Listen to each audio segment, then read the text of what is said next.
In this guide, I'm going to show you how to change map filters here in Forza Horizon 6. Before we do get into this guide, make sure to like the video and subscribe to the channel with all notifications on. It really does help us out and it lets us know that you want more content like this.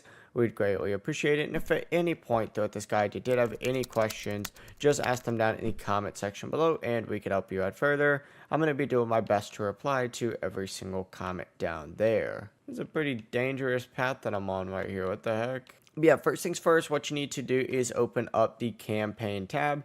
To do that, simply just go ahead and hit pause. It's going to take you to a page that looks something like this.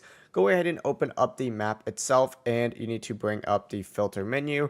On an Xbox, you just have to hit RB to do that.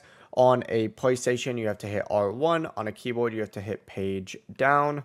Essentially, just scroll down on here, and then what you can do is filter through here, turn things on or off on here as well. So choose any of this stuff just like so. Once you go ahead and do that, you simply just need to back out and it'll immediately go ahead and apply, and you'll see when you open up the map, it's going to reflect those changes right here. But that's actually going to be the full process right here. It really is as simple as that. If you guys had any questions, ask them down in the comment section below and we could help you out further. I'm going to be doing my best to reply to every single comment down there. Before you do leave this guide, make sure to like the video and subscribe to the channel with all notifications on. It really does help us out and it lets us know that you want more content like this. We'd greatly appreciate it. Have a great rest of your day though. Peace.